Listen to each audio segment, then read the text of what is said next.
and fire. All of a sudden, the ocean was in. It was like Fast and Furious. You just watch your house go down. Staggering tragedy. I think of that woman who lost her 2 boys, swept out of her arms. Utter destruction. Superstorm Sandy, an unimaginable monster. Looked like a bomb exploded. The recovery, just as enormous, is the size of the storm. A lot of pain, a lot of damage. Where do things stand today, 10 years later? For us, the storm hasn't ended. But looking back, thank God we survived. News 4's special coverage of Sandy, a decade of rebuilding, starts now. Good evening from Battery Place in Lower Manhattan. I'm David Ushery. And I'm Natalie Pascarella. 10 years ago, everywhere you looked from this spot, there was destruction in every direction. Millions of gallons of seawater surging into the streets and train tunnels. Hundreds of thousands of homes destroyed. Buildings ripped apart and flooded out. Every corner of the tri-state felt the wrath of Sandy. But it also showed just how tough we are amid the tragedy and despair. We saw the strength of the region in how we cleaned up and bounced back. We saw hope for the future. Over the next hour, we'll explore what's happened in the past decade in the tri-state. We'll begin with the day Sandy hit and changed our lives forever. This is going to be a big and powerful storm. On the morning of October 29th, it was a beast on the horizon. We are already starting to see strong waves, though, along the New Jersey shore. Something bad is on its way here. The storm, 1,000 miles wide, was stalking the tri-state with winds over 50 miles an hour. Now they're basically telling people to get out. I'm getting gusts up to 40 miles an hour here on the boardwalk. And now we're seeing those winds gusting at 60 miles per hour. High above Midtown, a crane snaps. Buildings right nearby are going to be evacuated. The rain is relentless. It is completely flooded several feet right now. The storm has picked up speed. It's moving faster now. That is a massive tree that fell. No one should be out now. The worst of the storm is from now until midnight. 100,000 people now without power throughout the area. And in the 7 o'clock hour, as crews across the tri-state braced for flooding, the center of Sandy hit Ortley Beach, New Jersey. Its effects hammering the region. We're certainly seeing a pickup in activity right now. Just about a minute ago, yet another transformer exploded. Real problems here on Staten Island, Chuck. The ocean's breached. You're looking at the current. That's ocean water, and now it's running through neighborhoods. Hazards are everywhere. The surf is getting more and more violent. And we're getting one heck of a back kick out of this thing. And now it's under, what, at least 1.5 feet, maybe 2 feet of water. That's on East 25th Street, right next to the FDR Drive. You can see the storm surge just flowing down the street, deep enough to partially submerge cars. 6 hospitals shut down. And they're literally walking down the steps and out into these ambulances. Emergency crews unable to confront the flaming fury of nature's rage. As many as 12 homes on fire in Breezy Point. First responders can't get out here. The feeling of helplessness everywhere. It's the most outages from any storm in the history of Long Island. The street completely submerged, and believe it or not, the waters here are an improvement. The boardwalk in Belmar, very popular tourist attraction, and it is gone. We came on the air exactly 24 hours ago. We were experiencing the very first impacts of Hurricane Sandy. Some rain, some wind, some scattered power outages. Now it is a full day later, and all of our worst fears, unfortunately, and even more have been realized. The damage is extreme. In many places, you might say it is catastrophic. New York City has 600 miles of coastline, but it was a small stretch of Staten Island that got the worst of Sandy. Of the 43 people who died in the 5 boroughs, 23 of them were on Staten Island, where the storm surge swept away entire blocks of houses. Midland Beach, Oakwood Beach, and Newdorp were hit particularly hard. News 4's Mark Santia was there when Sandy hit. He took a poignant trip back to see how the community has recovered. As soon as October comes, you already start to feel it. You know it's coming. The crisp autumn air gives Josephine Prestavino chills. October will never be the same since Sandy roared across Roma Avenue here in Newdorp Beach. All of a sudden, the ocean was in. It's sweeping into neighborhoods. Several neighborhoods here flooded. This street here completely flooded. It was like Fast and Furious. Doors busted, everything just busted. People lost their belongings, furniture, clothing, food, no place to go, no place to sleep. It's the ones that lost. Oh.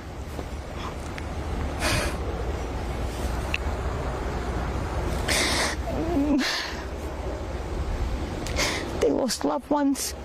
A humble, soft-spoken Staten Islander, Josephine was reluctant to appear on camera when I first met her here on a devastated Roma Avenue 10 years ago. But we needed help. I just was tired of nobody cared. Nobody cared. I said, could it possibly be? I mean, how could they not know? So a shy Josephine opened her mouth. And she had no idea who was listening and no clue who would respond. You need to come here and help us. We need assistance. Those words shook the city and echoed across the country. I got a phone call that, he wanted to meet you, and I said, I thought it was a joke. So I hung up on them, and I got to meet him. And he was very nice and very cordial, and he just wanted to know how we were doing. And I just told him, we need help. You have to cut through the red tape. Rome wasn't built in a day, and Roma Avenue still isn't rebuilt 10 years after Sandy. That's Scott. Scott, it's a long time no see. Yeah. How are you? My God, I missed you. What? I missed you. How are you? Scott McGrath used to call Roma Avenue home. Are they really joking? Look at my house. I was in this house 10 years. It was rough because it was the first house I owned, the house that my kids lived in, and the house that was hit by Hurricane Sandy on October 29, 2012. After several setbacks and heartbreaks, including the death of his dog Brownie, Scott moved off Roma. This still home's empty. People didn't come back, but I wanted to stay. But I wasn't given that choice, because I could no way afford the insurance. Scott occasionally returns to the old neighborhood, but Sandy's scars are still too fresh. This house had almost 11.5 feet of water in the house when it settled. When hurricane season comes around, it's still scary. I don't want to ever see another hurricane like I've seen in my life. Every October, Josephine tries to focus on the good that came from such bad, like the kindness of strangers. People that were able to, they gave food, they gave clothing, who gave whatever they could give, gift cards, And some people, they couldn't give anything, but they gave of their time. They gave of themselves. 1 decade after Sandy, there are still reminders of the devastation, but there are also clear signs of the resilience here on Roma Avenue. We're still here. We're thriving. We're interested in living down here and homes, the building. And it's a real community of people that care about each other and what goes on. In Newport Beach, Mark Santia, News 4 New York. Wow, Dave, just the resiliency there, that strength we see there on Staten Island, it continues now 10 years later. Really no part of our area escaped Sandy unscathed. Up next, we head to Breezy Point, a community in Queens that was hit with flooding, but almost wiped off the map by an inferno that could be seen for miles. How has life changed in that small enclave? So many ups and downs. We had promises made, promises broken. Rebuilding the Jersey Shore from the ground up, the pain, the struggles, and the anxiety that continues to this day.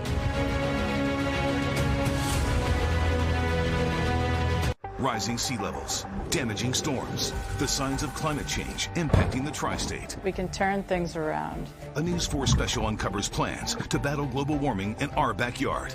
Chasing Our Climate, streaming now.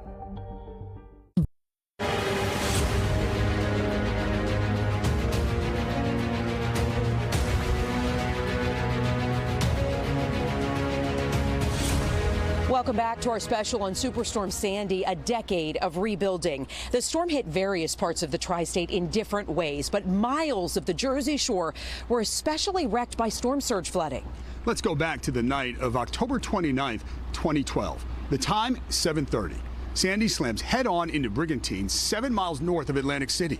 The damage would be catastrophic, with Ocean, Monmouth, and Middlesex counties taking the brunt. Homes, cars, and boats carried away. News 4's Brian Thompson was on the shore that night, and he explored where things stand now. At the Casino Pier in Seaside Heights, late October still haunts Lou Srigliano. Every year they name the hurricanes, and we worry that, is this another one of those we have to deal with, and could it happen again? The general manager of the popular amusement park was the man in charge the night Sandy roared ashore.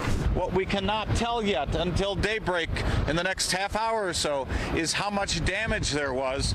Daybreak brought utter disbelief. We've got debris right here up to the casino pier where major damage has been done to that. The Jetstar roller coaster was no longer on the pier, but in the water.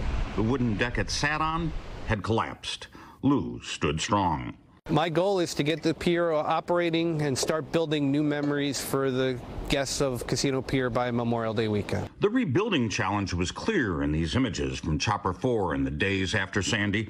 Today, you can clearly see how far this region of the shore has come, with Casino Pier boasting a new, stronger roller coaster. As much as we were the face of the storm, we were also the face of coming back from the storm, and we were happy to do it. Just up the shore and a few miles inland in the town of Brick, the recovery and rebuilding picture not as clear. Promises made, promises broken constantly. Tricia McAvoy rode out the storm in her house and then endured a hurricane of problems getting it fixed. Tangling with a state-run rebuilding grant program known as REM, she had her home raised, only to have it sink in the sand. It destroyed my physical and mental health. Across town, the situation is better for Lisa Vanderveer, but it's all relative, as she showed me her daughter's unfinished bathroom, a gaping hole where a double sink should be. I feel bad for my daughters, because it's got to affect them psychologically. The Vanderveers have put their house back together, but not completely. The reason, she says, yes, red tape with the state's REM program. Why is this plywood for your banister? Because we don't have the money. But the federal aid did flow in quickly. Then Republican Governor Chris Christie welcoming President Obama to the Jersey Shore to see for himself what was needed. Politics were put aside as the scope of the disaster became clear in places like Maniloking, where Sandy cut a new inlet next to the bridge, a Herculean task to repair. Sandy blew Belmar's wooden boardwalk over to Ocean Avenue, even into people's front yards. People were kind of like walking around like zombies, like just could not believe what they were seeing. Now they see recycled plastic boards instead of wood and hurricane-proof joints installed into the pilings. Bill McKim lives across the street, but his view is not to die for, not during the next storm. Florida showed us that we haven't learned the lessons to take these storms seriously. Everybody just thinks, well, it's not going to my town. Moving north, you can see Build Back Better has meant something else in some communities. The upscaling of the shore. Many modest homes in Monmouth Beach have been replaced by multi-million-dollar abodes. And that brings us here to Union Beach, to perhaps the most iconic home in the days after Sandy. It's a very unique image, I understand, but it's my home. Who can forget this beautiful old house precariously balanced as nearly half the bottom floor was swept away? I remember just kind of being like, the whole town was just destroyed. But like the town itself, John and his wife are building a new future. Finally now, 10 years after Sandy, they're finally in a position to rebuild. Hopefully, fingers crossed this time next year, there will be a house there and we will be living in it. On the Jersey Shore, Brian Thompson, News 4 New York. From the Jersey Shore, we head across the bay, landing in Breezy Point, Queens. It lies on a narrow strip of land between the Atlantic Ocean and Jamaica Bay. There are about 2,800 homes on Breezy Point, and 80% were damaged or destroyed. News 4's Michael Gargiulo was there the day after the storm, when parts were still underwater and fire was still burning. He went back 10 years later to see what's changed in a community where his family has deep ties. You can see Manhattan from Breezy Point, Queens, but longtime residents treasure what sets it apart. A small town feel with families here for generations. All that threatened when Superstorm Sandy destroyed 350 homes and damaged 2,000 others, with wind and flooding from the Atlantic Ocean and Jamaica Bay. This is a raging river over here. Raging river where we're standing. The man who led Breezy Point's volunteer fire department that night shows us the path he took, leading 60 people to a community center after the fire station flooded. Now, a decade after Sandy, Marty Ingram has written a book, Flood, Fire, and a Superstorm, about how his volunteers evacuated survivors and then fought a 6-alarm fire that burned 135 homes. This was like a grotto of fire. There was fire to the front, right and left, and above us. It was a cave of fire. What happened here in Breezy Point is personal to me because my family has been part of this community for over 60 years. On the morning after Sandy, I rushed out here, hoping that my parents' home had been spared damage. That wasn't the case. I got here, I saw the porch was folded up like an accordion. Inside the house, there was heavy damage. It would take my parents, their friends, their neighbors, just about everybody they knew, years to recover. Her grandparents bought this house from my aunt and uncle. They did it, Mary Elizabeth Smith says, for a simple reason. We have family here. It's a part of our soul. The American flag, the first thing people put back up after Sandy, flies everywhere again. There's still 20 vacant lots, most with building plans, though, and a dune system is now in place to mitigate erosion and flooding. I think life has changed a bit down here. The homes being elevated are not bungalows any longer. You can't sit out on your front deck and chat with everybody walking down the sidewalk because your decks now are not 3 feet high, they're 6 and 7 feet high. Arthur Lighthall was Breezy's general manager when Sandy hit. He sent us these pictures, discovered by residents in their damaged or destroyed homes. And they give us a glimpse of how life at Breezy Point has changed and how it's remained timeless. In Breezy Point, Queens, Michael Gargiulo, News 4 New York. Next, we head to Long Island's South Shore. I said I just couldn't believe that anything could destroy like this. Long Beach, a city used to getting walloped by storms, but not like this. Homeowners left struggling to rebuild, and how Sandy changed the landscape of the city by the sea forever.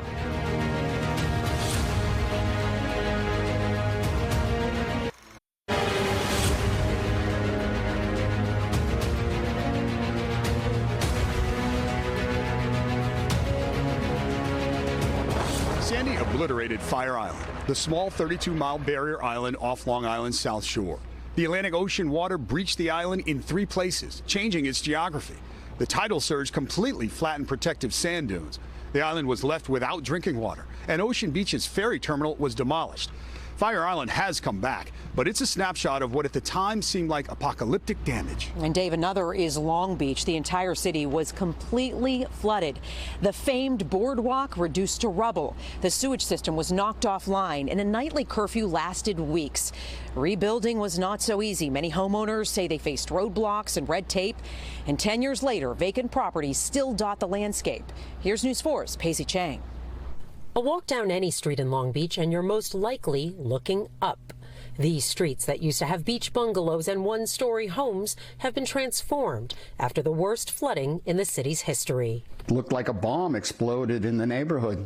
Devastation, wood, parts of buildings, windows blown out. I can't believe it. I said I just couldn't believe that anything could destroy like this. Beth Cohen and Tony Labardi rode out the storm in Long Beach, leaving her house on Dalton Street for her mother's house, which was higher off the ground and just a few blocks away. I heard somebody in the street yelling, "Ed, your car's on fire." Soon, the fire spread to houses and other cars. Beth and Tony surrounded by water, but couldn't put the flames out. 2 strangers helped them escape. You don't realize that you can't get the fire department there, you can't get anything, and the fire is, you just watch your house go down. Her own home was destroyed. 5 feet of water inside the home left it substantially damaged. She would have to rebuild. They don't give you enough money to rebuild your house, so you have to go into your own savings, which is what I did. It cost her 4 years of her life and more than $800,000 to build this home, which should weather any storm that comes their way. We had 5 feet of water. You could actually see the water line. We had, the front of the house had windows, and you could see where kind of a wave came in. For Anita Daly and Jim Levitt, throwing away a decade of memories was one thing. Rebuilding an undertaking few were prepared for. Fighting for the money was the most difficult thing. Daly's homeowner's insurance only covered part of the cost. New York Rising, a state-run program that offered money to homeowners to rebuild, gave her some money, but they still had to mortgage their home to access more funds. Let's say, $133,000 from New York Rising, whatever you said, 110 from the flood insurance, something like that. I mean, you can't build a house for that, And we couldn't walk away and just leave a $160,000 hole in the ground. It took 5 years to finish the house, but they are living in it and enjoying the home. 10 years after the storm, and Tanya Mitchell is still waiting to move back. If you can get $100,000 to lift your house, he said you will have paid for it in 10 years and your insurance rate will go down to $495 a year. Mitchell, who doesn't live on the water, still got 4 feet of water during the storm. Lifting seemed like the right decision, but her first contractor who elevated the house got cancer, and then another contractor took the money and ran. What has this cost you? A lot of time, a lot of money. Since 2019, Mitchell has lived in this RV parked next to her mother's house, which is also not finished. Her mother passed last year. How does it feel to still be in this position? Frustrating. You're laughing, but what else can you do? Sandy changed the landscape of these shoreline towns, and some who have lived here their entire lives wonder if it was all worth it. For Beth Cohen, there was no question she had to rebuild. My kids kept saying, oh, why don't you just sell it and just go move to an apartment? No, I like living here. I love my block. I like my neighbors. Paisy Chang, News 4, New York. While Sandy forced changes in building codes and how we prepare for storms, it also had a dramatic impact on storm forecasts and warnings. Part of what made Sandy so devastating was that it hit during a full moon high tide. Government forecasters saw this coming, but didn't have a clear alert system for storm surge. Storm Team 4's Janice Huff has more on lessons learned from Sandy. The storm is making its progression onshore. Days before Sandy hit, the danger was clear, but government forecasters were handcuffed. It was a near impossibility for it to stay a hurricane this far north. The storm is losing its tropical characteristics. Even as a post-tropical storm, Sandy was a monster, hence the name Superstorm Sandy. At landfall, 80-mile-per-hour winds, a Category 1, but the sheer size was mind-boggling. Hurricane-force winds extended up to 175 miles from the center, a giant wind field that pushed water onshore, drowning everything in its way. As Sandy was making landfall near Atlantic City, Kings Point on Long Island reported a surge of nearly 12.5 feet. That's more than twice my height.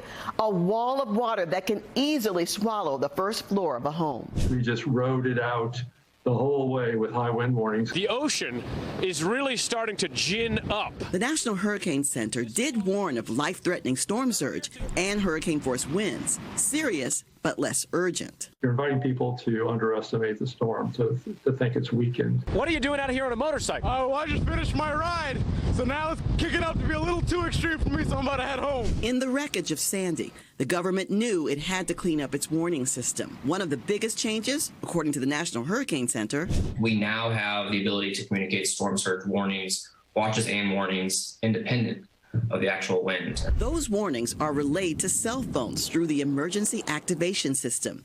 Maps showing the amount of predicted flooding are also available now. And when a hurricane like Sandy changes, the National Weather Service issues watches and warnings for post-tropical systems on par with the threat. Janice Huff, News 4, New York. Another lesson from Sandy is that something had to be done to prevent that type of flooding again. So 10 years later, where do we stand? Up next, a look at plans to fortify the tri-state from another coastal storm. Watch News 4 New York now on Peacock. Click channels on the menu bar and scroll down to NBC New York News. Watch nonstop news, Storm Team 4's most accurate forecast, and News 4 I-Team investigations anytime. News 4 New York on Peacock. Always on. Rising sea levels, damaging storms, the signs of climate change impacting the tri-state. We can turn things around. A News 4 special uncovers plans to battle global warming in our backyard. Chasing Our Climate, streaming now.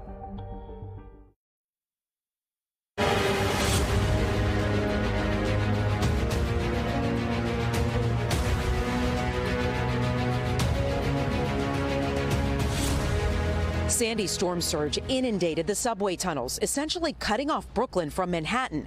The 6 East River tubes connecting the 2 boroughs were knocked out of service for weeks. The South Ferry Whitehall Street station was all but destroyed.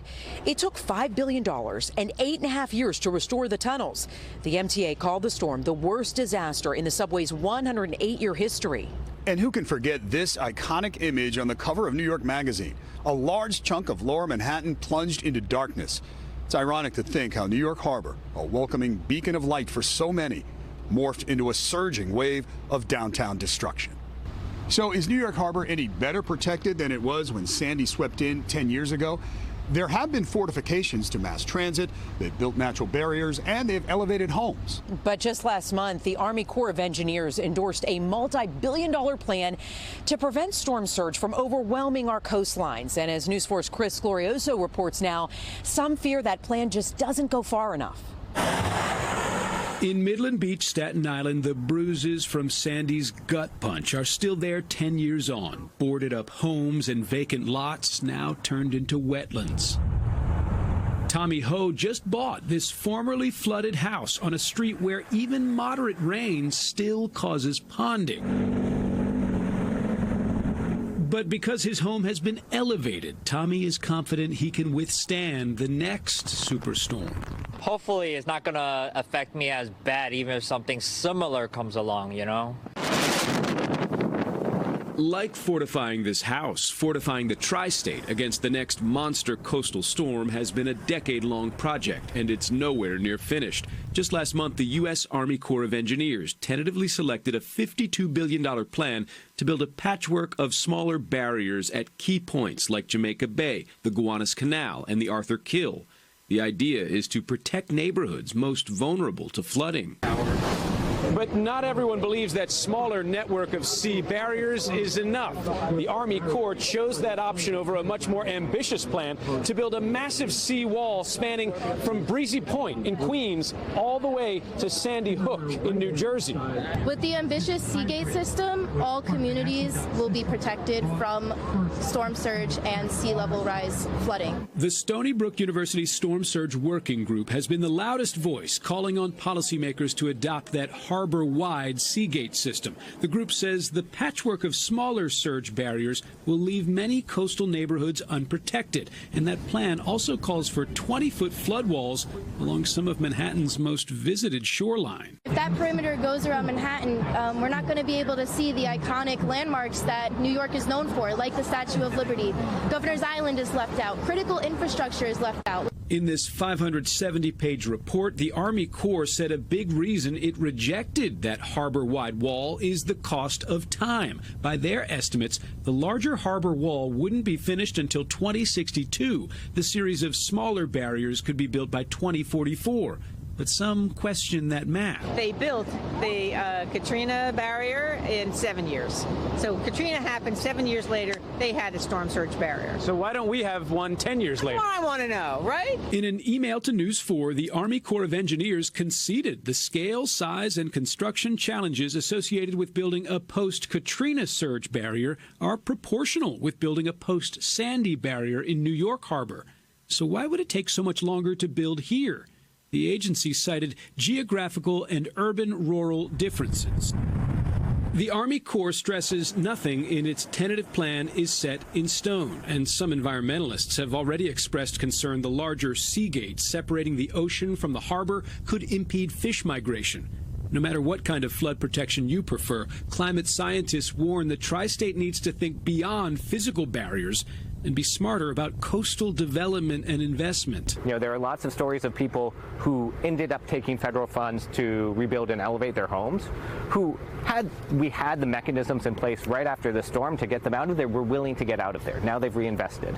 Rutgers professor Bob Kopp estimates sea levels will rise at least 2 to 4 feet in the next century, and he's troubled by research that shows since Sandy, New Jersey has been leading the nation, building more new homes in flood risk zones than any other state.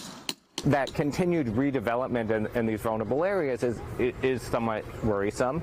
Back on Staten Island, plenty of people have been moving into flood zones. My flood insurance is more than my house insurance and car insurance put together right now. Phil told us he bought this formerly flooded bungalow 2 years ago. The faint water line near his roof, a reminder of Sandy's wrath. Even so, Phil told us he's not losing sleep over that next monster storm. But in the end, if a storm like that comes again, it's going to come again. Reporting from Midland Beach, Staten Island, there's not much you're going to be able to do about it. Chris Glorioso, News 4, New York. In the days after Sandy, the tri-state learned just how vulnerable our energy infrastructure can be. For weeks, gas shortages and electricity problems were a crippling 1-2 punch.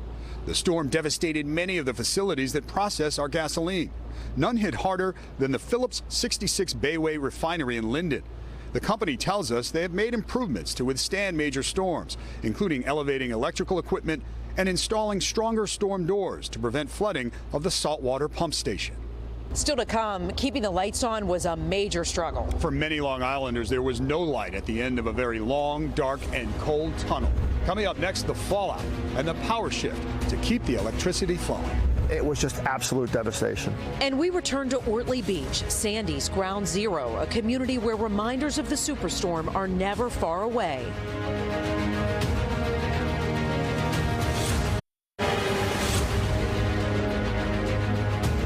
Welcome back to our special coverage of Superstorm Sandy, a decade of rebuilding.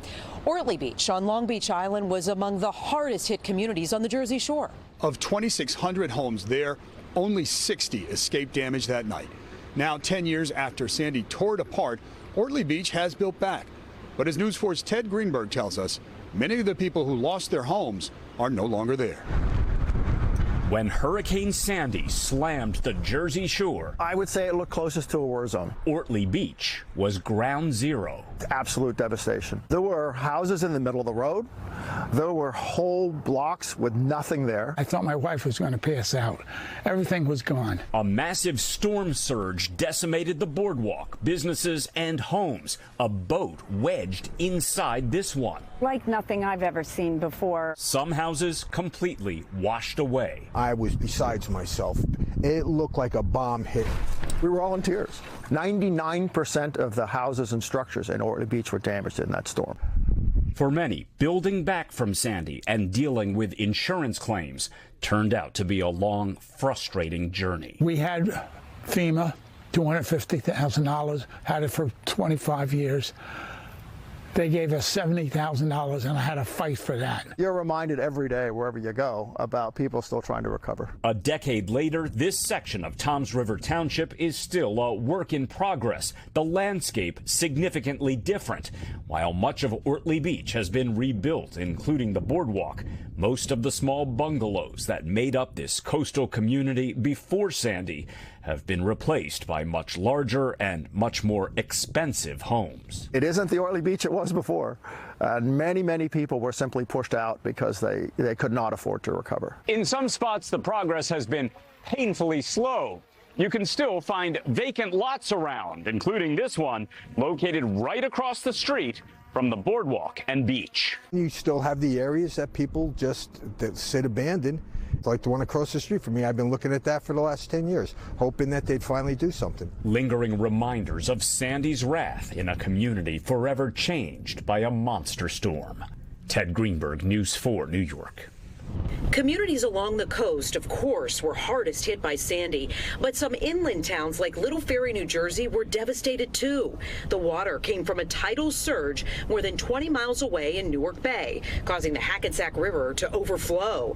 That created what's called a bathtub effect. The water rushed in but didn't rush out. Little Ferry's new flood prevention plan includes bigger pumping stations to send the water back into the river.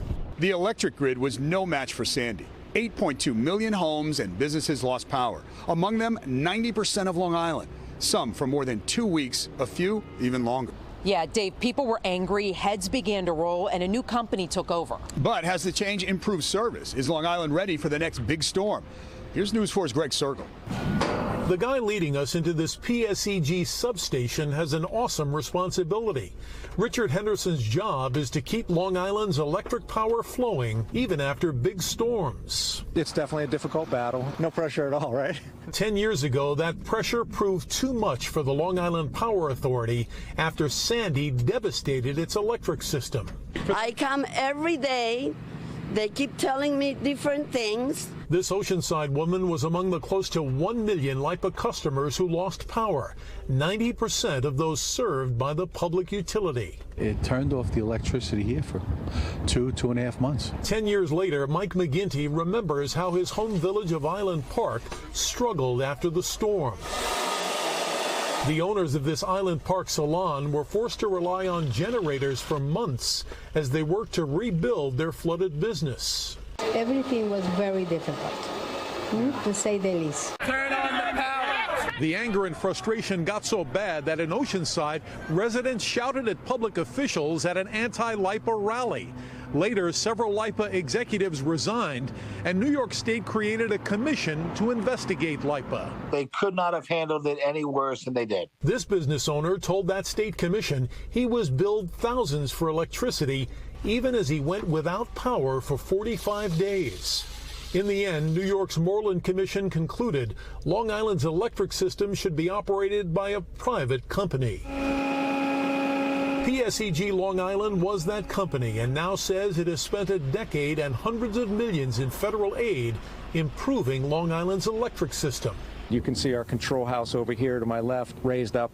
Electric structures have been elevated, poles and wires strengthened, dangerous trees trimmed. But is it enough?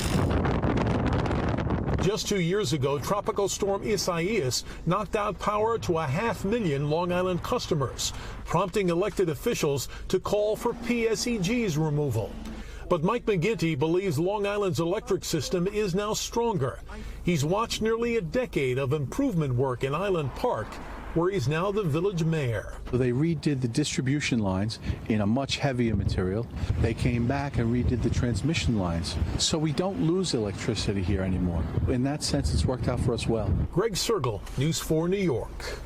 LIPA was not alone in its struggles. The night Sandy struck, Con Edison's substation on East 13th Street took on 3 feet of water because of its proximity to the East River. It caused a transformer to pop.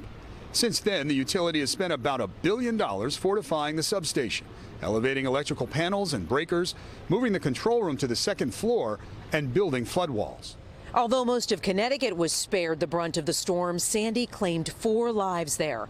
Residents and businesses along the shoreline suffered, many vowing to rebuild. Some 3,000 homes were damaged. The financial toll, $360 million. Sandy took its toll on Westchester County as well. Several people died, 2 of them children, killed by a fallen tree. The flooding was worse for those along the Long Island Sound. Homes were damaged, power was scarce, and it took weeks to restore. Up next, the waterfront city that was once an island on the Hudson. Sandy's 14-foot storm surge exposed Hoboken's vulnerabilities. See how the city plans to fight future storms.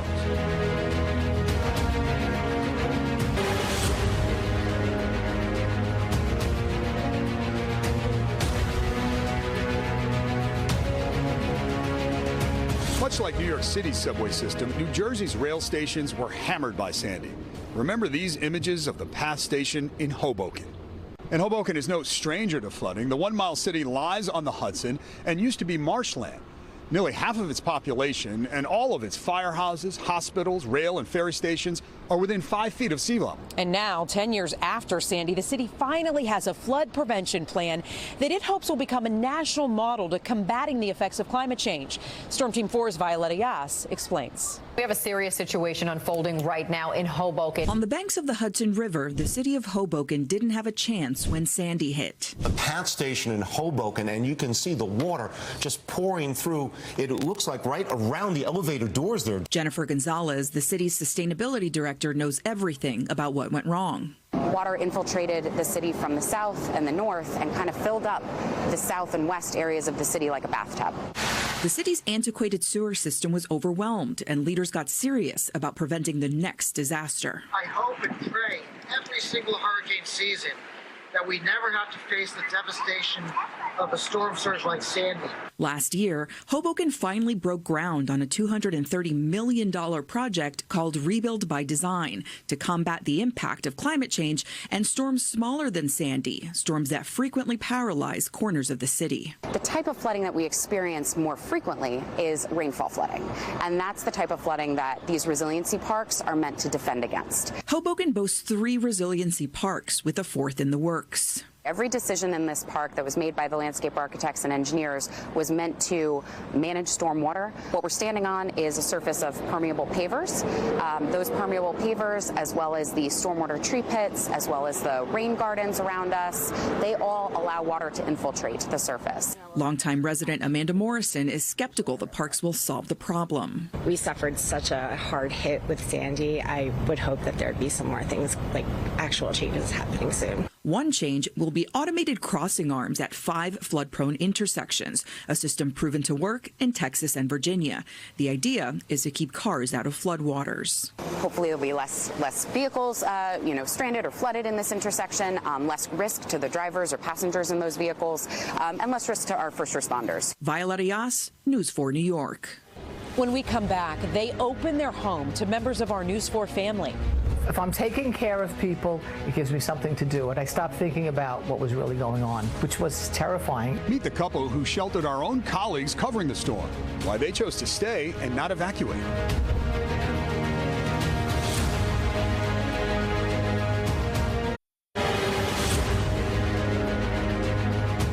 The Rockaways have come a long way in the last decade, and it's far from over. Sandy destroyed more than 1,000 structures along the beachfront. Residents live for months without heat and with mold in their homes from the water damage. 6 miles of flood protection is currently under construction, and it's not expected to be finished until 2024.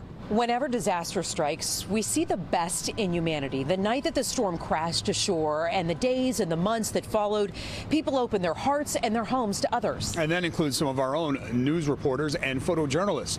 News 4's Andrew Siff took a trip back to see a special family in the Rockaways. Go on, buddy.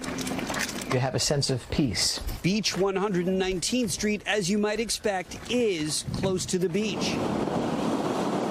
The ocean, the water, the sunlight glistening on the waves. Water calms me.